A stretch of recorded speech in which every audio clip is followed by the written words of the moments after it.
ఆకాశవాణి హైదరాబాద్ కేంద్రం సమయం 11 గంటలు కావస్తుంది. మరికొద్ది క్షణాల్లో కోవిడ్-19 ప్రత్యేక వార్తలు వింటారు.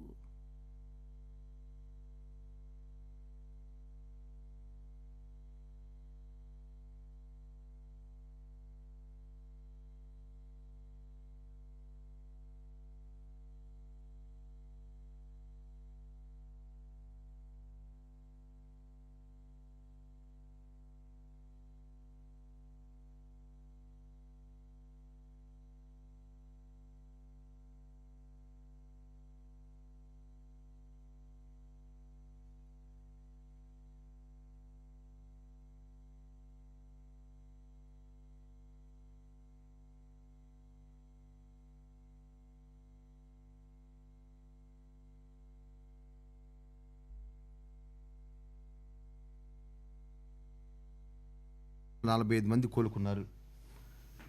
దీంతో రాష్ట్రంలో కోవిడ్ రికవరీల రేటు 92.34% మెరుగుపడింది.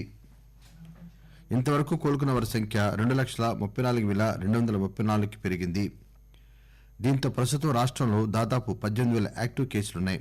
ఇందులో 15,000 మంది పైగా హోం ఐసోలేషన్లో ఉన్నారు. కాగా నిన్న మరో 5 మరణించడంతో రాష్ట్రంలో కోవిడ్ సంబంధిత సమస్యలతో మరణించిన వారి సంఖ్య 1,390కి పెరిగింది. ఇలా ఉండగా జీహెచ్ఎంసీ పరిధిలో తాజాగా 192 కరోనా పాజిటివ్ కేసులు నమోదయ్యాయి.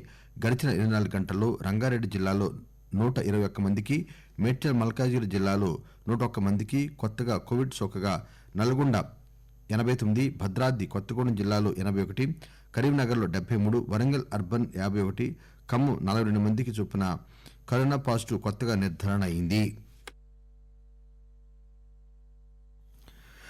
దేశంలో కరోనా కేసులు 86 లక్షలు దాటాయి. గత కొన్ని రోజులుగా కొత్త పాజిటివ్ కేసుల కంటే కోలుకుంటున్న వారి సంఖ్య క్రమంగా పెరుగుతున్నది.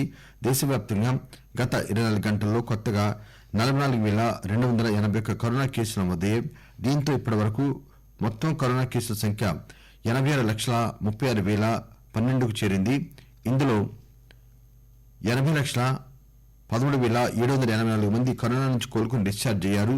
మరో 4,94,657 మంది చికిత్స పొందుతున్నారు. కాగా కరోనా బారిన పడిన వారి సంఖ్య 1,27,571 పెరిగింది. నిన్న ఉదయం నుంచి ఇప్పటి వరకు మరో 512 మంది మరణించారని కేంద్ర ఆరోగ్య కుటుంబ సంక్షేమ శాఖ ప్రకటించింది.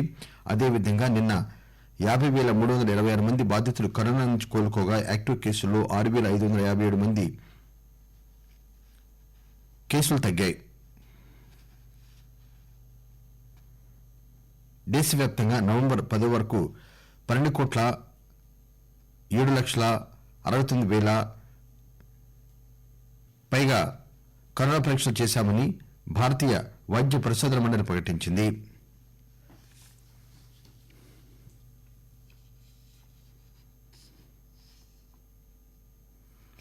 తెలంగాణలో కరోనా యాంటీబాడీస్ ఏర్పడిన సంఖ్య పెరుగుతున్నదని జాతీయ పోషకాహార సంస్థ శాస్త్రవేత్తలు పేర్కొన్నారు. కరోనా వైరస్ ను తట్టుకునే వారి సంఖ్య క్రమంగా పెరుగుతున్నట్లు ఎన్ఐఎన్ 2 దశల్లో నిర్వహించిన సెరో ఎపిడమియాలజికల్ శాంపిల్ సర్వేలో వెల్లడైంది. తెలంగాణలో పాఠశాలలు, కళాశాలలు, విశ్వవిద్యాలయాలను డిసెంబర్ 1 నుంచి తెరిచి విద్యార్థులకు తరగతి గది బోధన అందించాలని విద్యాశాఖ సూత్రప్రాయంగా నిర్ణయానికి వచ్చింది. విద్యా సంస్థలను ఎప్పుడు తెరవాలి, అందుకు ఎలాంటి నిబంధనలు పాటించాలనే అంశాలపై విద్యాశాఖ ప్రత్యేక ప్రధాన కార్యదర్శి చిత్ర రామచంద్రన్ విద్యాశాఖలోని వివిధ విభాగాల అధిపతులతో సమావేశం ఏర్పాటు చేసి అభిప్రాయాలు తెలుసుకున్నారు. ఈ సమావేశంలో ఈ మేరకు నిర్ణయం తీసుకున్నట్లు సమాచారం. దేశ రాజధాని ఢిల్లీలో కరోనా వైరస్ విజృంభణ కొనసాగుతూనే ఉంది. ఢిల్లీలో కరోనా థర్డ్ వేవ్ మొదలైనట్టు